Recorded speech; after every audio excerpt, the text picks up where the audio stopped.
Chapter 26. Dani fumed in silence while she drove. She couldn't stand to be in the house with Zach any longer, not after what he'd revealed.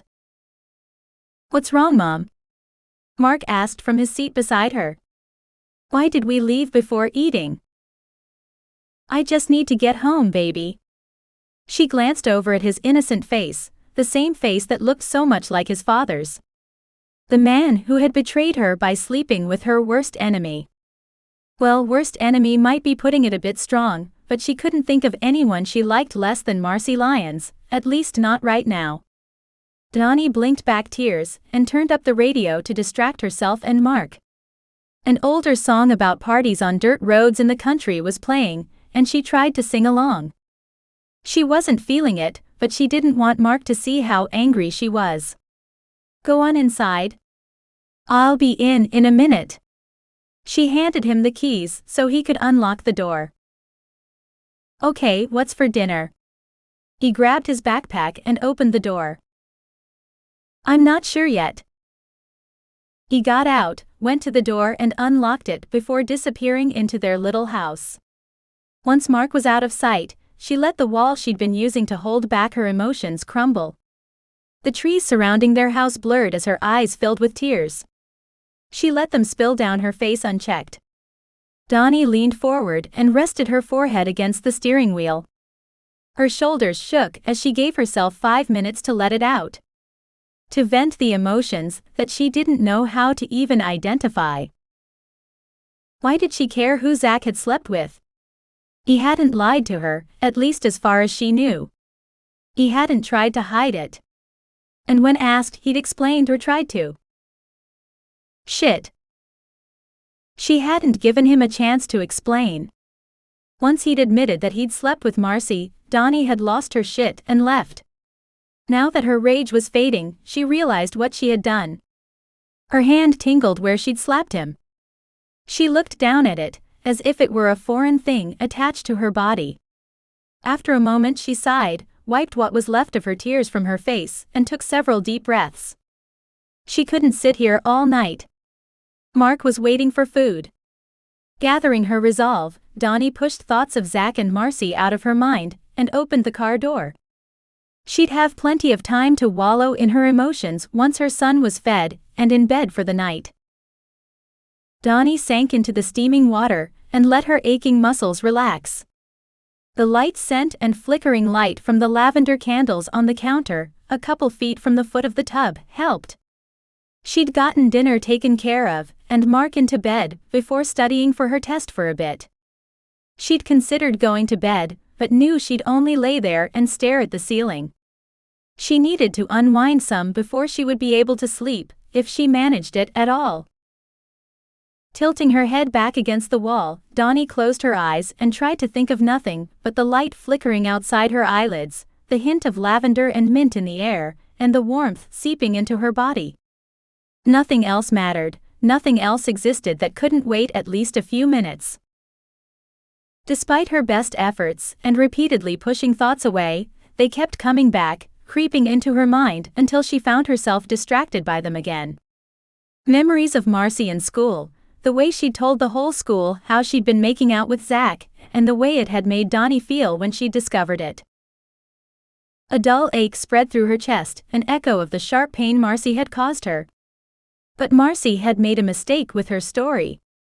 She'd been too specific about when and where she'd supposedly tongue-tangoed with Dani's boyfriend. It had been a time when Zach had been with Dani and several other people. There was no way he could have been doing what she claimed, and Dani knew it. That only helped the way Dani felt some. She knew Zach hadn't done it and had told Marcy that, but Marcy had been embarrassed, claiming she'd gotten mixed up about when, and her friends had believed her.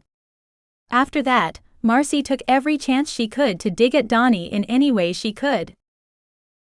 Dani didn't try out for cheerleading because she wasn't interested, but Marcy had spread the rumor that she didn't, because she was too fat to be lifted into the pyramid, and she knew it. Dani got a job because she wanted to save for school, but Marcy had told anyone who would listen that her family was poor and Dani had to help support them. Any chance Marcy got to hurt Dani, she took. Dani didn't understand why then, and she still didn't. How Zach could forgive what Marcy had done to her enough to sleep with the bitch was beyond her. Dani's jaw ached, making her realize she'd been clenching her teeth. She took a deep breath and let it out slowly as she pushed thoughts of Marcy out of her head again. Her last thought echoed through her mind. How could he forgive?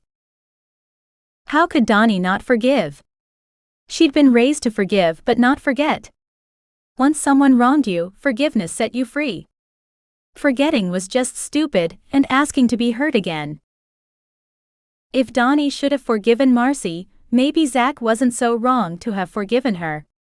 Dani tried to remember back to when she had been dating Zach.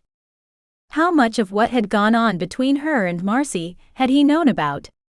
It had been big to her, at least at the time. Now she couldn't remember why they'd not gotten along, but maybe he hadn't noticed. She realized that men didn't always pick up clues, even blatant ones. Hell, not all women do. Had she ever outright told him about her rivalry with Marcy? She couldn't remember. She took a deep breath and let it out in a rush. This wasn't working as well as she'd hoped. Sitting up, she pulled the plug and stood. While water drained, she grabbed her towel from the rack on the wall and started to dry off. By the time she was ready to step out, the tub was nearly empty. She put on her pajamas, hung up her towel, and headed for bed. She'd figure out what to do in the morning. Lying in bed, Dani double-checked her alarm to make sure it was on and found a text from Zach. She debated whether to open it for several seconds before deciding she was being stupid and opened the message. Zach, I'm sorry. Zach, can we sit down and talk about this? Zach, can I at least explain? Her first instinct was to tell him no. But she had to admit, if only to herself, that he'd had no reason to think he would ever see her again. He'd said he'd not dated Marcy, and maybe she should at least hear him out. Dani checked the timestamp. He'd sent it more than 2 hours earlier. He was probably asleep by now, Lord knew she should be. She didn't want to deal with it tonight, or ever really, but knew it couldn't be avoided forever. With a sigh, she sent him a message. She'd consider talking tomorrow when she picked up Mark, but no guarantees. That done, she set the alarm and put the phone aside. It was going to be a short night, and tomorrow would be hard enough.